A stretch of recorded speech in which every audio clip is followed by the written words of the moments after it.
आपने आरसीएफ की बात की दीपाली? जी जी।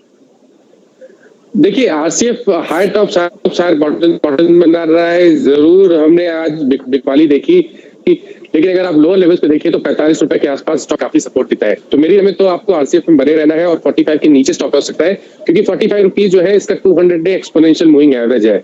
मेरे हिसाब से शायद थोड़े करेक्शन के बाद फिर से उछाल देखने को मिलेगा और 55 रुपए तक के लेवल देखने को मिलेंगे आरसीएफ पे। तो 55 के लेवल देखने को मिल सकते हैं। होल्ड कीजिए, आरसीएफ में अपनी पोजीशन बनी रही है। हमारा 61 की इनकी बाइंग है वोल्टास में, 547 पर ट्रेड कर रहा है। क्या व्यू होगा आपका, क्या करेंगे? दीपाली करीब 4-5 हफ्ते से अगर आप देखिए तो कंसोलिडेट हो रहा है स्टॉक 200 दिनों के मूविंग एवरेज के जस्ट नीचे। मैं नहीं समझता कि यहाँ पर कोई आपको डायरेक्शनल कॉल लेना है। अगर आपके पास है तो आप बिल्कुल बने रह सकते हैं।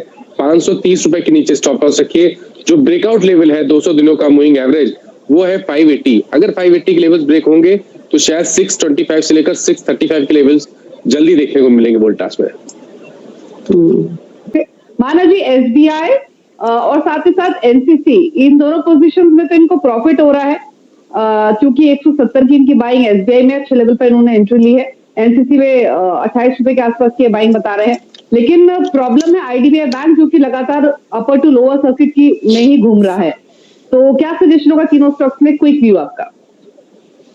देखिए स्टेट बैंक ऑफ इंडिया में बने रहे, 174 के नीचे स्टॉप लॉस रखें। Stock inverse head and shoulder pattern बना रहा है जो कि रिवर्सल के साइन है, तो स्टेट बैंक ऑफ इंडिया में बने रह सकते हैं। एनसीसी की जहां तक बात है यहाँ पर भी मैं होल्ड ही रिकमेंड करूंगा, क्योंकि high top higher bottom chart से बन रहे हैं और एक स्ट्रॉन्ग सपोर्ट 29 रुपए के आसपास है। तो यहाँ 29 रुपए का स्टॉप लॉस रखिए, बने रहिए। आईडीबीआई बैंक मैं सजेस्ट नहीं करता। मैं समझता हूँ कभी भी मौका मिल जाए, कोई उछाल मिले, अगर सर्किट लोअर सर्किट ना लगे अपर सर्किट लगना शुरू हो जाए तो आप बिल्कुल 45 और 48 की रेंज में स्टॉक से निकल जाए तो बेहतर रहेगा।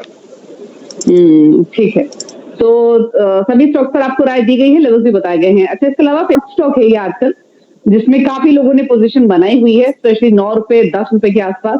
और एक करण वक्त ने हमें सवाल भेजा, बट डेली हमें वोडाफोन आइडिया पर क्वेश्चन मिलते हैं। मानस, बताइए क्या सजेशन होगा? करण की बात करें तो इनके पास 1000 शेयर है 10 रुपए के प्राइस पर, लॉन्ग टर्म ही रख सकते हैं। बट और भी काफी सारे व्यूअर्स की हमें क्वेरीज आती है जिन्होंने 9 रुपए 9.5 रुपए के आसपास बाइंग की हुई है, 11 रुपए भी इनफैक्ट खरीदा हुआ है वोडाफोन आइडिया।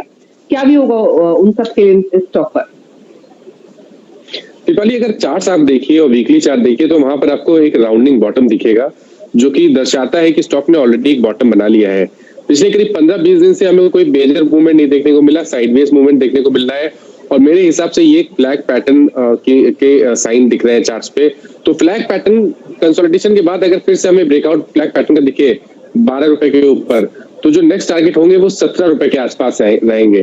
तो मेरे हिसाब से तो बिल्कुल आइडिया वोडाफोन को होल्ड करना चाहिए और अपना stop loss 200 day exponential moving average जो कि 7 रुपए 90 पैसा है उसके नीचे रखना चाहिए। ठीक है, उससे जुड़ी हुई अपडेट आ रही है कि ट्रेडन पार्क ने 9.9% स्टेक येस बैंक में लिया है एफपीओ अलॉटमेंट के जरिए। और ट्रेडन पार्क जो है, ट्रेडन पार्क कैपिटल, ये लगभग 27 बिलियन अमाउंट इन्वेस्ट करेगा येस बैंक के एफपीओ के जरिए। और जो एंकर बुक है वो फुल्ली सब्सक्राइब भी हुई है और जो टोटल फंड रेज कर रहा है येस बैंक वो 45 बिलियन के आसपास है। और मानस, जब प्राइस आया था एफपीओ का तो उसके बाद ये स्टॉक ऊपरी स्तरों से काफी टूटा था, आज भी कमजोर रहा ये। लेकिन क्योंकि नाम ठीक ठाक आ रहे हैं जो एलोकेट कर रहे हैं अपना पैसा येस बैंक में, तो वो एक इंपॉर्टेंट चीज है। बहुत सारे इन्वेस्टर्स हैं जिन्होंने ये स्टॉक खरीदा हुआ है। आपने अभी इनका व्यू भी सुना, जो कॉलर हमारे साथ बने हुए थे सुभाष, इनकी बाइंग 29 रुपए की है। तो बताइए, अभी तो नुकसान हो रहा है इनको, बट क्या व्यू है इन लेवल्स पर? तो अगर कोई पॉजिटिव न्यूज आती है दीपाली तो एक बाउंस बैक देखने को मिल सकता है, शायद 25 रुपए तक के लेवल्स देखने को मिले। लेकिन मैं ये स्टॉक सजेस्ट नहीं करता। मैं समझता हूँ कभी भी कोई उछाल मिल जाए तो आप यहाँ से निकल जाइए। देखिए काफी न्यूज ड्रिवन स्टॉक हो गया, तो अब इसको एक रिटेल ट्रेडर के लिए ट्रेड करना या इन्वेस्टर के लिए इन्वेस्ट करना यहाँ पर थोड़ा मुश्किल है। मेरे हिसाब से कभी उछाल मिले तो यहाँ से निकल जाए। और अगर प्राइवेट बैंकिंग में रहना है तो इंडसइंड बैंक या आईसीआईसीआई बैंक में निवेश करें लंबे समय के लिए, करीब 6 से 8 मंथ के लिए, तो वहां आपको बेहतर रिटर्न्स मिल सकते हैं। मैंगलोर केमिकल फर्टिलाइजर्स में मैंगलोर केमिकल्स की आपने बात की दीपाली? देखिए 192 के आसपास के प्राइस चल रहे हैं और मैं समझता हूँ कि यहाँ पर भी ट्रेंड पॉजिटिव है। और अगर लोअर लेवल पे देखिए तो स्टॉक पे 185 184 एक स्ट्रॉन्ग सपोर्ट है जो कि स्टॉक का 50 डे मूविंग एवरेज है। तो मेरे हिसाब से बने रहना चाहिए। कंसोलिडेशन देखने को मिल रहा है, 184 का स्टॉप लॉस रखें और अगर ब्रेकआउट जब भी देखने को मिलेगा 202 203 के ऊपर तो शायद 225 तक के लेवल्स भी देखने को मिल सकते हैं। एलेंबिक पर और अपनी राय दीजिए। इनका जो बाइंग प्राइस है वो 89 का है। देखिए 89 का प्राइस है तो मैं नहीं समझता इनको कोई बहुत मेजर लॉस हो रहा है। यहाँ पर बने रहना चाहिए। कंसोलिडेशन देखने को मिल रहा है, 72 एक स्ट्रॉन्ग सपोर्ट दिखता है और पैटर्न को देख के लगता है कि कंसोलिडेशन के बाद हमें ब्रेकआउट देखने को मिलेगा और स्टॉक 105 110 की रेंज में जाने की कोशिश करेगा। क्या व्यू होगा? देखिए पैटर्न वीक लगता है, कोई मेजर ब्रेकआउट नहीं देखने को मिलता है। मेरे हिसाब से उछाल मिले 130 35 की रेंज में तो स्टॉक से निकले और यहाँ पर लॉन्ग पोजीशन आपको तब तक नहीं बनानी है जब तक स्टॉक 145 के लेवल्स को ब्रेक ना करे। पूर्वा शाह एक सवाल हमें भेज रही है फेसबुक पर। मारुति पर इनका सवाल है, 6104 के भाव पर इन्होंने मारुति लिया है, तो भाव देखकर तो लगता है कि शायद कल परसों की ही इनकी बाइंग होगी। आज तो ये स्टॉक फिसला है।